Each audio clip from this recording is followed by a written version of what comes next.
Doctor साहब, आज़ाद कश्मीर हुकूमत की तब्दीली के हवाले से फ़ाक़ी वज़रा पे मुश्तमिल कमेटी का जो अहम इजलास हुआ है, उसमें मुस्लिम लीग नून ने हुकूमत में ना बैठने का फैसला किया है। हाँ, ये कोई बहुत मेरा नहीं ख्याल कि कोई बहुत कोई चंद महीने रह गए इलेक्शंस में किसी की हुकूमत बन जाए, वो ये ऐसी जो है ये कोई बड़ा इशू नहीं मेरा ख्याल है। ये वज़ीर आज़म ये रहे हैं, तब्दील हो जाएंगे, दूसरा बना लें। इशू जो है वो रीजन का है कि अफ़गानिस्तान के साथ ताल्लुकात कैसे China, Russia, Central Asia, Iran, Pakistan, America, अरब ममालिक, ये पूरा जो ख़ित्ता है ये कैसे देख रहा है इस सारे मामलात को। तो ये मामला जो हैं ये बेहतरी की तरफ जाने चाहिए और उधर जो है वो लिखत पढ़त हो जाए मामलात की, तो फिर उसके बाद जो भी उस किसी शिक से पीछे हटे तो फिर उस आदमी पूछ तो सकता है ना। ज़बानी कलामी बातों से हट के अगर लिखत पढ़त में आ जाए चीज़ें तो बिल्कुल ठीक है और वहाँ से कोई दहशत गर्दी ना हो।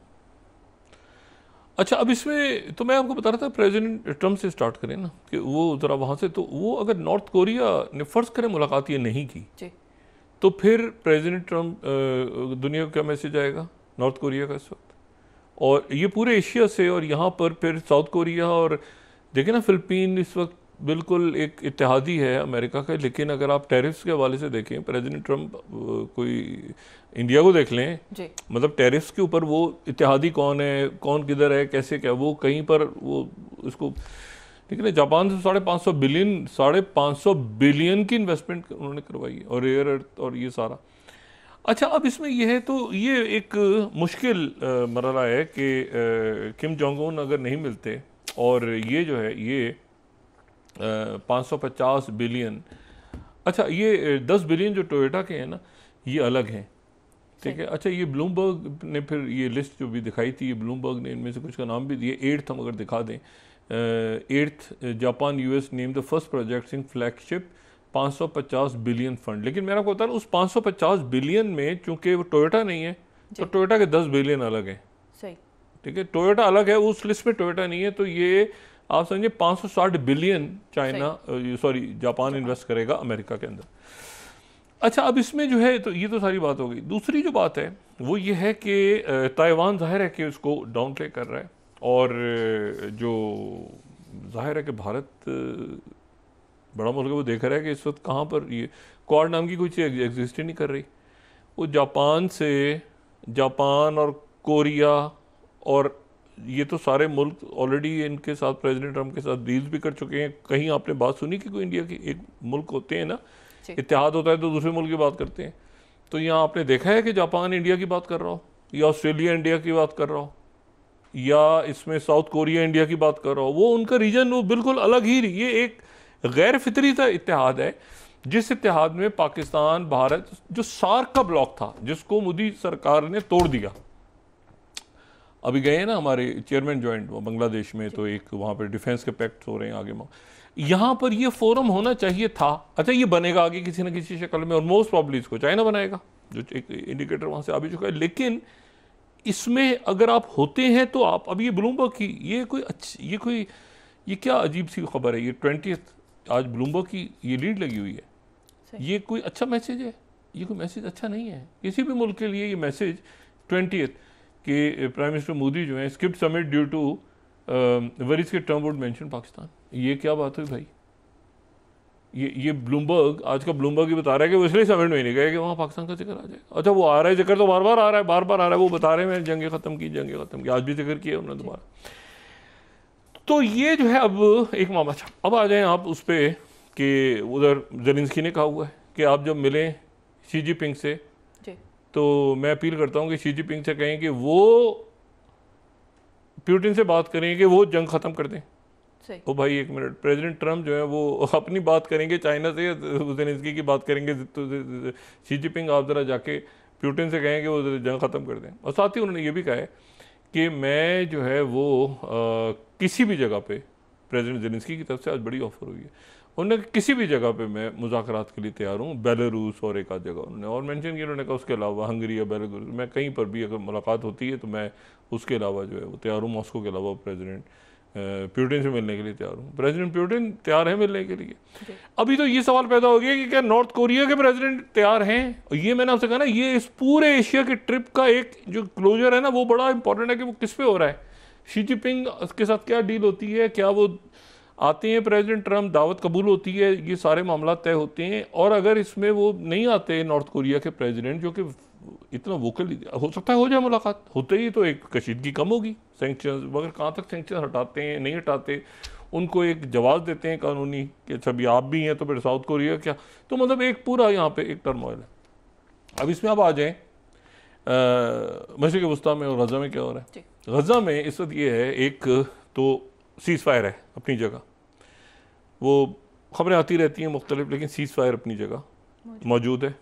अब सेकंड फेज़ में शुरू होना है, और वो जो प्रेसिडेंट अपने कहा था कि 48 घंटे में उधर से, ये इतनी बुरी एक वो रस्म है, मतलब रस्म या जो भी कहा जाए कि वो डेड बॉडीज़ भी अपने पास रखते हैं लोग, और वो भी फिर सालों के हिसाब वापस होती है। अब देखें ना वहाँ पे, अच्छा मुझे नहीं पता कि कैसे रखते हैं, मैंने एक दफ़ा किसी को पूछा तो उस वक्त तो उस बात हालात कुछ और थे, लेकिन यह है कि अब तो ना बर्फ़ है, ना वहाँ पे कोई रेफ्रिजरेटर है, ना बिजली है, तो फिर वो लाशें रखते कैसे हैं, पीने का पानी भी नहीं है, तो लाशें कैसे रखते हैं, या तो दफना देते हैं किसी जगह अमानतन जैसे करके होता है, फिर वहाँ से वापस करते हैं बाकियात, मतलब कैसे 4-5 साल 10 साल 8 साल कैसे किसी की बॉडी को आप रख सकते हैं, या तो दफना देंगे किसी जगह और फिर वहाँ से जाके वो निकालेंगे, कोई तरीका होता है वहाँ पे उनका, बहरहाल दफना ही देते हैं अमूमन। वही होता है कि एक उसको ताबूत में कि एक दफना के वहाँ निशानी लगा देते हैं, कुछ लोगों को सिर्फ पता होता है कि यहाँ पे एक बॉडी है,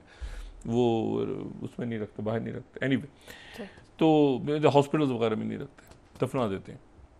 अच्छा दुश्मन साइड की भी और उधर की भी, तो उसमें ये हुआ है कि अभी पिछले वो 48 घंटे तो गुजर गए, प्रेसिडेंट हमने कहा था टूट जाएगा, अटैक हो जाएगा, ख़त्म, वो वापस नहीं बॉडी हो पाई, क्योंकि एक बॉडी जो है वो गलत चली गई, वो किसी और की चली गई, वो बिल्डिंग्स गिरी हुई हैं, वो दूसरी चली गई। दूसरा मामला ये है कि वो इसराइल की तरफ से लड़का होगा तुर्की की फ़ौज और बाकी सारी फ़ौजें, प्रेसिडेंट ये जो 20 नुकाती अमन मुआहदा प्रेसिडेंट ट्रम्प का साइन हुआ है, ये प्रेसिडेंट ट्रम्प को पहले बता दिया था। ये जाके स्टीव विटकॉफ ने बाकी लोगों ने बताया था कि इसराइल की तरफ से ये डिमांड होगी, तो प्रेसिडेंट ट्रम्प ने इसीलिए प्रेसिडेंट उर्दोगन को उस 20 नुकाती प्लान था उसका एग्जामिन उनको बना के रखा हुआ बिठाया हुआ था। प्रेसिडेंट उर्दोगन, अमीर कतर और इजिप्ट, ये 3 मुल्क थे ना जब साइन हुआ है शर्म शेख में, तो उसमें तैयब उर्दोगन जो है वो उनको साथ जामिन के तौर पे बिठाया हुआ था। अच्छा, और तीनों मुल्क वो जहां पर हमास के लोग मौजूद हैं और जहां पर हमास की बातचीत होती रही है, यानी कतर में और तुर्की में और मिस्र में, अभी भी मिस्र में खलील है मिस्र में, तो यहाँ पर जो है ये तीनों मुल्क जो हैं ये चूंकि हमास के साथ, हमास की भी बात, हमास इनकी बात सुनते हैं, हमास की, तो ये मीडिएटर वो मुल्क हैं, तो उनमें से एक तुर्की है।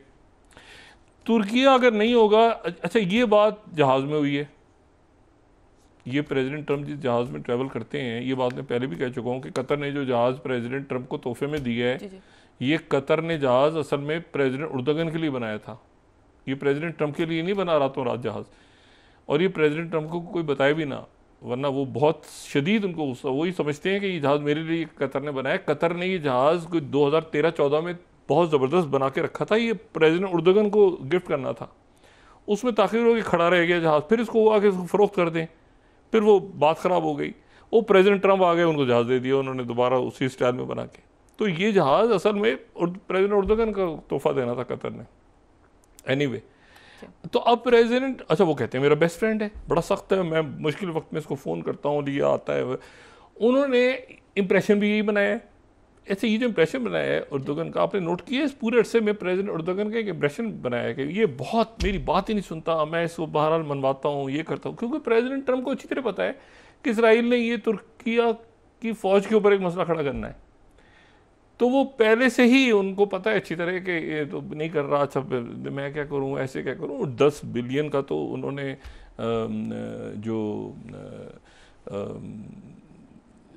जो फाइटर प्लेन उनका सौदा किया, वहाँ पे कल मौजूद थे केयर स्टेमर बरतानिया के, सब बड़ी डील हुई उनकी। अब जो कॉन्फ्रेंस होने जा रही है कायरो में, वो उसमें भी तुर्की और इजिप्ट और सारे मुल्क ये नवंबर के फर्स्ट वीक में ये रिकन्स्ट्रक्शन के ऊपर और वहाँ पर बाकायदा अच्छा सारे लोगों में इत्तेफाक हो गया। ये ज़हन में रखें कि यहाँ पर रशिया और चाइना मौजूद हैं।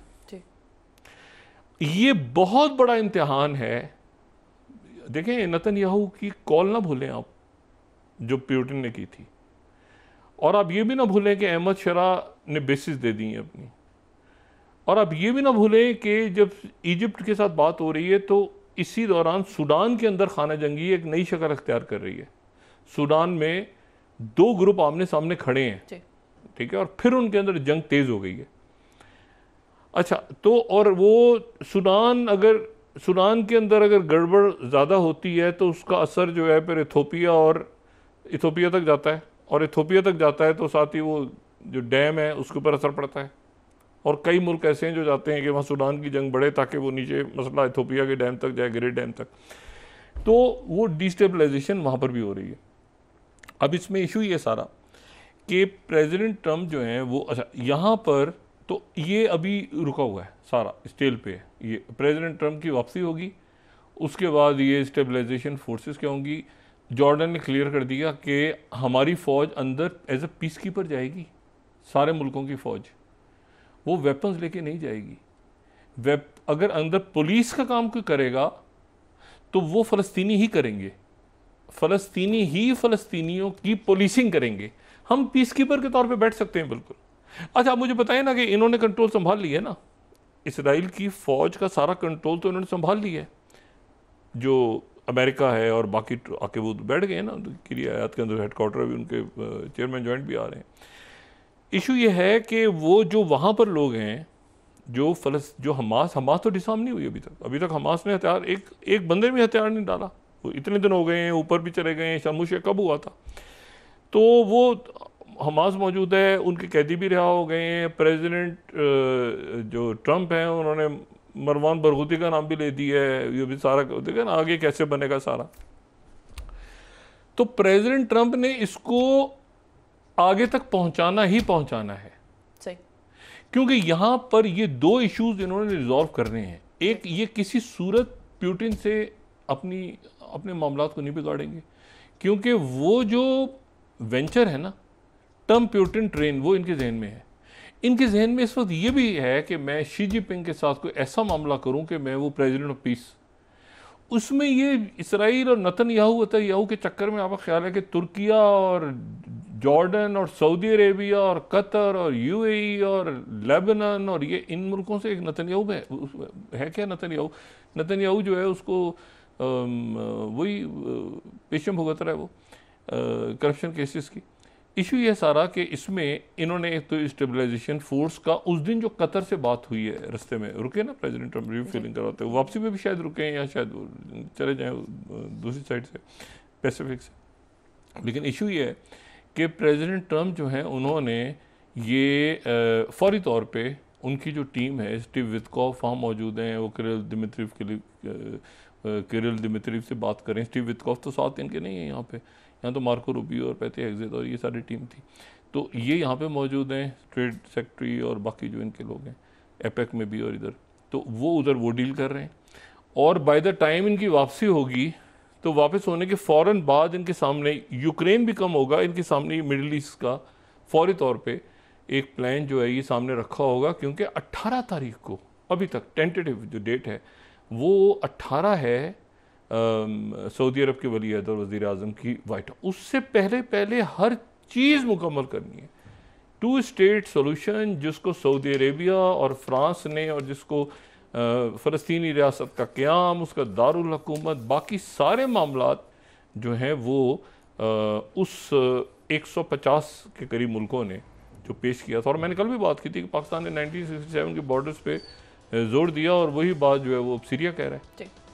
अहमद शरा कह रहे हैं कि हमारे साथ मामलात करो और गोलान की सारी पहाड़ियाँ वापस करो। तो प्रेसिडेंट ट्रम्प जो है, जाहिर है कि वो सीरिया से भी उन्होंने डील करनी है ना।